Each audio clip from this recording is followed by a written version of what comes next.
Good day, ladies and gentlemen, and welcome to the show. I'm glad to have you guys here. Today is January 15th, 2020. It's a Wednesday. And you know what? New controversy in Bitcoins. And we've seen the price go up quite a little bit. Let's open up the charts right here and take a look at what's going on. We're seeing the price, it's at $239.8 billion, $240 billion. Now, you know, a week or two ago, we were down at under 200 billion market cap. So we've seen quite a big rise up in price. We're looking at Bitcoin at 87.59 today, and all the coins have received a big boost. Especially, look at Bitcoin Cash, $232, and Bitcoin SV, $315. Wow, some big, massive increases in price in these coins. Now, I think Bitcoin SV right now, you know, if I was holding just me, I'd sell at these prices right now. If it was me holding them. But I'm not holding them. That's your own decision. It's not financial advice or anything like that. It's just what I would do, you know. Because I think that they've been pumped up on a lot of hot air, you know, the SV, Bitcoin SV. But maybe I'm wrong. Maybe they will go to $1 billion a piece. Anyway, listen, guys. There's a controversy right now over this whole thing, and this is part of the reason why Bitcoin SV has went up so high. In a new court filing, Craig Wright claims to receive keys to 9.6 billion in Bitcoin fortune. Craig Wright, self-declared creator, says a much-anticipated bond courier has arrived. According to the court filing, the U.S. District Court of Southern Florida, dated January 14th, a third party has provided the necessary information and key slice to unlock the encrypted file, seemingly reference to the mysterious name intermediary with the private keys necessary to unlock the $9.6 billion Bitcoin trove.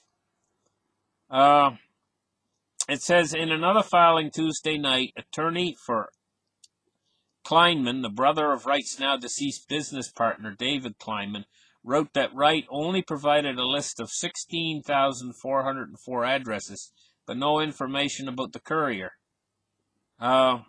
This so-called bonded courier was originally due to arrive January 1st, though Wright did not confirm or deny whether this transpired at the time. Wright instead requested an extension for the intermediary to unlock the encrypted Tulip Trust at the heart of the case.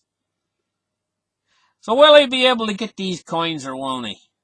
Well, you know, I don't think personally that any of this is, I don't trust this guy. I think that he's but I mean, that's just me, you know?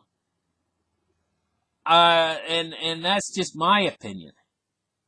But, will it pan out? Will he get all those coins? Well, we'll have to wait and see, you know. But it's 1.1 million Bitcoins in this so-called Tulip Trust. Now, what if he does get them? He could sell a whole bunch of them, you know, or whoever does get them could sell them. And this could have a profoundly negative effect upon the price of Bitcoin. And also, I don't have a feeling right yet that the bull market has actually started yet. Even though we saw these gains over the last few days, I get the feeling that we're still actually in the bear market. It's just bounced a little bit. And that we actually could see further lows coming up ahead in the future. This is the feeling I have yet, and I think that we're going to have to continue, as hodlers, I think we're going to have to continue to hodl through whatever's coming, you know. And in fact, on the other side of this, I think this is going to be settled, this whole thing with Wright, about the millions of Bitcoins or whatever. This is going to get settled, I think, over the next month or two. And I think Bitcoin's got another month or two, maybe 2 or 3, 4 more months before it really goes into what I think is going to be the bull market. I don't think this is the bull market yet. I think this is a bit of a head fake. You know? Seriously, that's what I think. I think we're going to get further buying opportunities coming up in the not too distant future. And I think that we're going to enter into that final phase when this plays out and the price goes back down again. I think we're going to enter into that final phase that's called despair, where people finally bottom out and think that they never want to touch Bitcoin again, never want to see Bitcoin again, never want to hear about Bitcoin again, and they're never going to buy it again, all this kind of stuff. And they think you hear more and more talk about people saying it's going to die and disappear. I think that's where we're headed. And it's despair, complete and utter despair surrounding Bitcoin. I think that's going to be your last buying opportunity, is when that despair actually hits. That's what I'm thinking to myself. And I think it's going to be a wonderful buying opportunity, because I think shortly thereafter, and not long after that, I think we're going to go into a massive bull market. A massive bull market. Because the Fed, right now, has gone nuts with the printing of money. And it's not going to stop, guys. And in fact, they have to keep printing this money. And all of the other fiat currencies out there are not even going to fare as well as the dollar. This is the death of money, the death of fiat, the death of fiat currencies. We're finally getting closer and closer. It's approaching up ahead, and this is going to be the driving force behind cryptocurrencies, who are based on sound monetary principles. Basically, the biggest, most sound monetary principle is the fact that they have an upper limit on the amount of coins that will ever be produced. You know? So what'll happen? Well, it's going to be up to you guys whether you want them or not when the price goes down lower. And I think it's going to go lower. But I think it's entirely... I see so many people out there, honest to God, you know, and in front of me in line, like at the grocery store and stuff. And they're sitting there buying these stupid lottery tickets. Handfuls of these lottery tickets. Your chance of winning the lottery... And they spend like $100 a month on the stuff. That adds up, you know. It's $1,200 a year. If they just take their year spending on lottery tickets and lump it into Bitcoin right now, they would win, I think. Now, this is only my personal opinion. I mean, you know, take it or leave it. But I think that that would be a real win of the lottery for them. Because I think when this thing makes the transition over, you know, the cryptocurrencies start to actually be forced to be used. I think it's going to be a forced thing where we have to use cryptocurrencies because we're in a failing monetary system.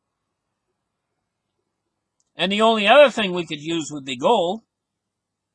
So I mean, what's people going to do? Are they going to walk into Target and slide gold coins across the counter? I don't think so. I think it's going to work more like this. They walk into Target and that Target takes crypto. I think in the end, I think that's the way we're going with this. I think merchants will come online at a certain point in time because they're greedy. Merchants are greedy and they want something that's of value too. And, you know, up until this point, you have been able to spend Bitcoins with merchants, but only through like a credit card or through like a third party, you know, that converts the tokens, the Bitcoins or whatever, into cash immediately across the register. You know?